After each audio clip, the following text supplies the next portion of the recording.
Hello and welcome. Today we're going to dive into a pretty big idea, how a century-old teaching philosophy might just be the secret to raising confident, resilient kids. And let's be honest, in our world of nonstop change and digital everything, that's a skill we all want for them. Okay, that is a bold statement, right? But this is the core idea we're digging into today. It suggests that while we're often obsessed with grades and test scores, there's this other kind of smarts, emotional intelligence. That's a way better predictor of a happy, successful life. So, what do we even mean by emotional intelligence? What does a kid with high EQ actually look like? Well, in this first part, we're going to break down exactly that. You know, these words here, they're not just nice personality traits, they're the real-world results of strong emotional intelligence. A child who's confident, who really believes in themselves. One who's resilient, who can get knocked down and get right back up. Someone who's empathetic and can actually understand what other people are feeling. These are the building blocks for becoming a capable, well-adjusted, and truly successful adult. That's the million-dollar question, isn't it? It's one thing to say EQ is important, but how do you actually build it? Because it doesn't just happen on its own, it takes real intention. And this is exactly where the Montessori method comes into play. You can think of it less like a set of classroom rules and more like a carefully crafted design, an entire environment that's built from the ground up to nurture emotional intelligence right from the start. Okay, let's get practical. Let's look at 3 core practices from the Montessori world that are all about building a child's emotional vocabulary and understanding. These are things you can actually do. So this first one, it seems so simple, but it's a game changer. Our gut reaction when a kid is having a meltdown is often to just shut it down, right? Stop crying, you're okay. But the Montessori approach flips that completely. By just calmly saying, you seem really upset, or I can see you're feeling frustrated, you're doing 2 things. You're telling them their feeling is valid, and you're giving it a name. And here's why that's so critical. You can't control what you can't identify. Giving a child the words for their feelings is the absolute first step to learning how to manage them. It takes this big, scary, overwhelming storm inside them and turns it into something with a name, something they can start to understand. Number 2 is all about what we do.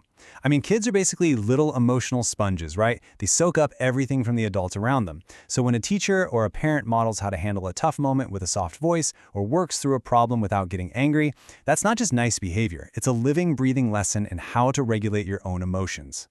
And this third practice is another huge shift in thinking. When 2 kids have a fight, the go-to response is often to figure out who's to blame and punish them. But here, the goal isn't punishment. The goal is to use that conflict as a moment to teach, to guide them through it. It's a move from a system of fear to a process of understanding. And they use a structured process, like this one. It teaches incredible life skills. Each kid gets a chance to say how they feel. Then, and this is so important, they have to actually listen to how the other person feels. From there, they work together to find a solution and figure out how to make it right. This builds real empathy and perspective in a way that just sending a kid to timeout never, ever could.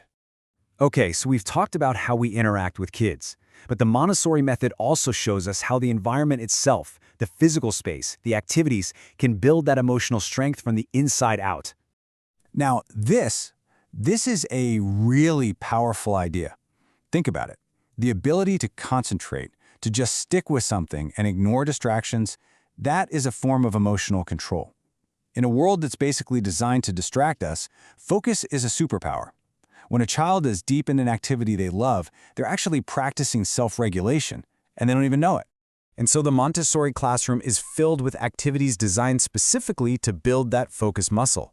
Things like carefully pouring water from one pitcher to another without spilling, or sorting beads by color, or learning how to politely greet someone. All of these lessons are teaching patience, persistence, and self-control. They're literally stretching a child's attention span.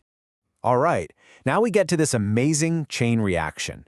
Every single time a child is allowed to do something for themselves, no matter how small it seems, it sends a powerful message straight to their brain, I am capable.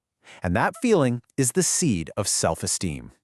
And that feeling of, I can do this, that self-esteem, that is the absolute bedrock of emotional resilience.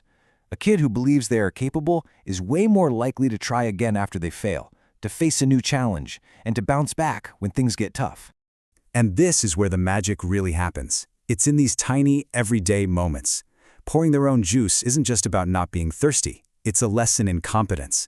Cleaning up a spill isn't a punishment. It's a lesson in responsibility and fixing mistakes. This is how inner strength gets built, one small, independent act at a time. So, let's pull all of these threads together and look at the big picture. What's the end game?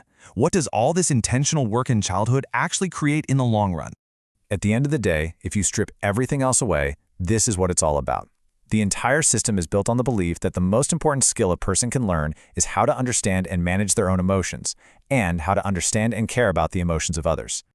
And that brings us right back to where we started, the confidence that comes from independence, the empathy learned through resolving conflicts, the resilience built from self-esteem, and the self-awareness that starts with just naming a feeling.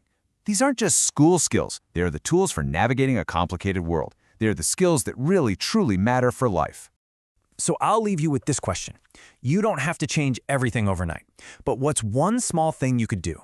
Maybe it's just pausing to name an emotion instead of dismissing it. Or maybe it's stepping back and letting your child try to button their own coat, even if it takes a little longer. What's one small step you can take today? Thanks so much for joining me.